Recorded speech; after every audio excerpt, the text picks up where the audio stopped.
Jaggayyapeta bar association న్యాయవాదులు విధుల బహిష్కరణ. ఎన్టీఆర్ జిల్లా జగ్గయ్యపేట నియోజకవర్గం జగ్గయ్యపేట పట్టణంలో బార్ అసోసియేషన్ న్యాయవాది శ్రీ బెజవాడ భిక్షమయ్యపై పోలీసుల అక్రమ చర్యలను ఖండిస్తూ Jaggayyapeta bar association president Annepaka Sundararao ఆధ్వర్యంలో న్యాయవాదులు 27 తేదీన కోర్టు విధులను బహిష్కరించి నిరసన కార్యక్రమం చేపట్టారు. ఈ సందర్భంగా న్యాయవాదులు మాట్లాడుతూ న్యాయ వ్యవస్థలో న్యాయవాదుల పాత్రను విజ్ఞప్తి చేశారు.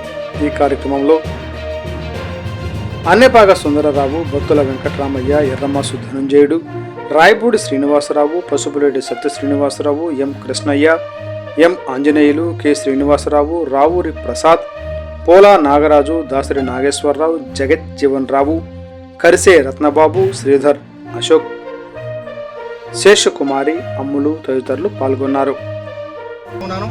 ముఖ్యంగా ఇక్కడ పెద్దవాడ భిక్షమయ్య అనేటువంటి దాదాపు 10 సంవత్సరాల సీనియర్ న్యాయవాదిపై కొత్తబాయి పోలీస్ స్టేషన్లో మరి భిక్షమయ్య గారి సొంత బంధువులు వాళ్ళ యొక్క మేనమామ మేనత్తకు సంబంధించినటువంటి వాళ్లపై తప్పుడు కేసు నమోదు చేసినటువంటి అవతల వ్యక్తి యొక్క అకృత్యాలని ఆగడాలని ఖండించడానికి ఇతను మరి ప్రశ్నించినందుకు ఒక్కసారి వీళ్ళు పెట్టినటువంటి కేసులో కౌంటర్ కేసుగా నమోదు చేశారు.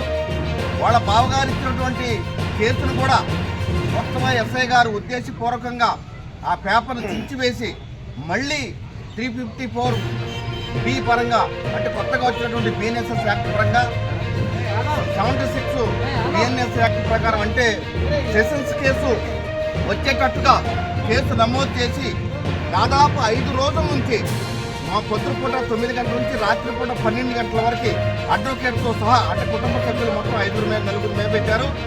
11 వరకు కూడా ఇల్లీగల్ డిటెన్షన్ అంటే అక్రమ నిర్బంధం చేస్తూ ఇబ్బంది పెడుతూ ఏమాత్రం కూడా న్యాయవాది కొత్తబాయి ఎస్ఐ గారిని సార్ ఈ పరిస్థితిని అవగాహన చేసుకోండి, ఈ పరిస్థితుల్లో మా మీద తప్పుడు కేసు పెట్టారు, దీంట్లో రాజకీయ ప్రోద్బలం ఉంది అనేటటువంటి విషయాన్ని విన్నవించడానికి ప్రయత్నం చేసినప్పటికి కూడా ఏమాత్రం కూడా అతని యొక్క గొంతుని నొక్కి వాయస్సుని వినిపించకుండా అకారణంగా అగౌరవంగా ప్రవర్తిస్తూ ఈ విధమైన పరిస్థితి ఉంది. కాబట్టి స్వతహాగా మరి కొత్తబాయి పోలీస్ స్టేషన్లో జరుగుతున్న విషయం ఏంటంటే ఏమాత్రం కూడా బాధితులు కానీ ఏదైనా సమస్య వచ్చినప్పుడు చెప్పుకోవడానికి అవకాశం లేని పరిస్థితి ఉంది. ఈ విషయాన్ని ఖండిస్తూ జగ్గయ్యపేట బార్ అసోసియేషన్ ఈరోజు ధర్నా కార్యక్రమం పిలిపించారు. మాకు తోడుగా మాకు మద్దతుగా మీరందరూ కూడా ఈరోజు కార్యక్రమం నిర్వహిస్తున్నందుకు ధన్యవాదాలు తెలియజేస్తా ఉన్నాను. ఈ యొక్క కేసుని అడ్వకేట్పై విత్డ్రా చేసుకున్నంత వరకు కూడా మీ సహాయ సహకారం ఉండాలని చెప్పి అభ్యర్థిస్తా ఉన్నాను. ఈ అవకాశం ఇచ్చిన మీ అందరికీ కూడా ధన్యవాదాలు తెలియజేస్తాను.